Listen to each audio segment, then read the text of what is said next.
ఈ లోకమే నీ కోసమే చేశాడుగా దేవుడే, తన కోసమే బ్రతకాలని నీకుందిగా ఏ ఊపిరి.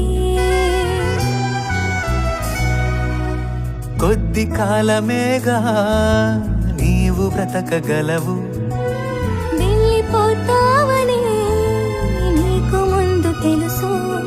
మరి ఎందుకు ఎందుకు ఎందుకు ఎందుకు భూమి మీద ఏదేదో చేద్దామని,